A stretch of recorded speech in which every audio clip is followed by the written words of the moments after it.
જય ભીમ, જય નમો બધાય. હું સોલંકી લાલજીભાઈ તેજાભાઈ, ગામ લોહિયા. હું દલિત સમાજને જાગૃત કરવા માગું છું અને સંગઠન કરવા માગું છું, અને જે અન્ય જ્ઞાતિ છે તેને પણ હું સહમત અને સપોર્ટથી સમજાવવા માગું છું.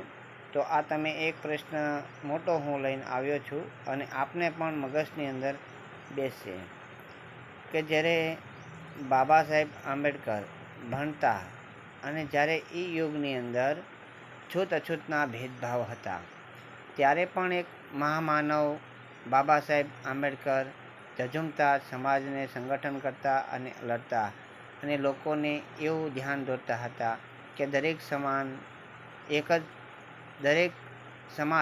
એક સમાન છે.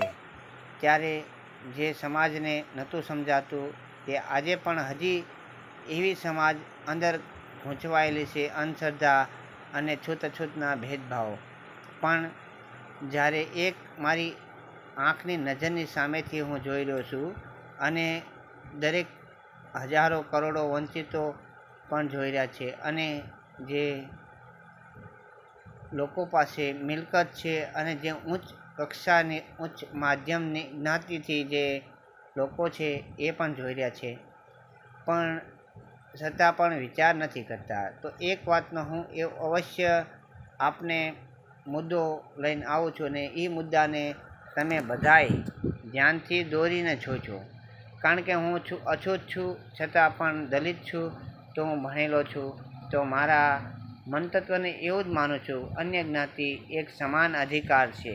પણ જ્યારે ઉચ્ચ જ્ઞાતિ જ્યારે મતભેદ રાખે છે, તો એનું એક મનની અંદર વિચાર એવો લાવું છું કે વિખોડવાની વાત કરી રહ્યો છું કે જ્યારે એ જ્ઞાતિ દવાખાનામાં, સરકારી કોઈ પણ સંસ્થાની અંદર કે કોઈ પણ જગ્યાએ જ્યારે જાય છે, ત્યારે નાની જ્ઞાતિની પહેલાં અડચણ થાય છે. પછી કર્મચારી હોય તોય ભલે, ડૉક્ટર સાહેબ હોય તોય ભલે, મુખ્યમંત્રી હોય તોય ભલે, કલેક્ટર સાહેબ હોય તોય ભલે, કે પછી રાષ્ટ્રપતિ હોય તોય ભલે, પણ પહેલાં તો દલિત અને વાલ્મીકીના સંપર્કથી અડચણ ચાય પીવે છે. તો એમાં તમે એમ વિચારો કે એમાં નાનું કોણ ને મોટું કોણ?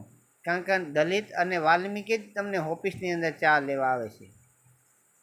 જ્યારે બેલ્ટની ઉપર, ખાટલાની ઉપર જ્યારે પેશન્ટ સૂતું હોય, ત્યારે ડૉક્ટર એમ નથી પૂછતા કઈ જ્ઞાતિનો આ વ્યક્તિ છે. છતાં પણ અછૂત એટલે જ્ઞાતિ દલિત અથવા વાલ્મીકીનો યુવાન અથવા સ્ત્રીઓ જ અડે છે. તો ત્યાં કોઈ નથી અભડછટ લાગતી. પછી દેવસ્થાનની અંદર વાલ્મીકી અથવા દલિતના જ લોકો હોય છે. જ્યારે આપણા દીકરા દીકરીઓને ડિલિવરી થાય, પેશન્ટ તરીકે સૂતું હોય અને એને જ્યારે બાળક થાય, ત્યારે વાલ્મીકી દલિત જ અડે છે. જ્યારે આપણા ઘરે જ્યારે બાળક આવી જાય, ત્યારે આપણે કહીએ છીએ કે ઉચ્ચ કક્ષામાંથી જન્મ થયો છે. તો તમારી અંદર આવી માનસિક રોગ ભરાઈ ગયેલો છે, એ કાઢવાની પ્રોસેસ કરો. અને મારું તો એવું માનવું છે કે દરેક સમાજને એકસાથે રાખી શિક્ષણ તરફ વળો.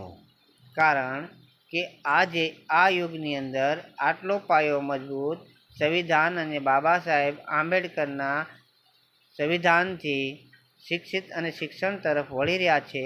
તો તમે હજી પણ ગુજરાતની અંદર શિક્ષણનો પાયો કાચો છે. એ આગળ લઈ જવા માટે આ વિડીયોને દરેક સમાજને સોચી વિચારી ધ્યાનથી સાંભળવો. કોઈ જ્ઞાતિને હું એવું નથી કહેવા માંગતો કે અમે દલિત છીએ, વાલ્મીકી છીએ, તો અમને તમારી સાથે ન બેસાડો. પણ જ્યારે સંગઠન થાય, એકત્રિત થાય, ગામની અંદર કોઈ પણ સારા કાર્ય થાય, ત્યારે ભગીરથ કાર્ય થતું હોય, ત્યારે દલિત હોય કે વાલ્મીકી હોય, ત્યારે એને એકસાથે બેહાડીને પ્રસાદ દેવરાવો તથા એને છૂત અછૂતના ભેદભાવો ન દેખાડવા. કારણ કે એ બી માણસ છે, આપણે બી માણસ છીએ. તો સમાન અધિકાર આપતા શીખો. કારણ કે હું એવું પણ નથી માનતો તમે એને મતભેદથી એના આત્માને દુભાવશો નહીં. એવું દરેક સમાજને એકસાથે મળીને રહેવું, કારણ કે દૂધની અંદર ખાંડ જેમ ભળી જાય એવી રીતે વહેમાન કરો. જો આ વિડીયો તમને સારો લાગ્યો હોય તો લાઈક કરજો, શેર કરજો. અને દરેક સમાજને હું એક એવો સંદેશો આપું છું કે આપના ઘરની અંદર બાળકો હોય તો એને શિક્ષણ તરફે ભણાવજો. અને કારણ કે આ યુગ ભણતરનો છે, ભણતર વિશે કોઈ વસ્તુ નથી. જય ભીમ, જય નમો બુદ્ધાય, જય સંવિધાન.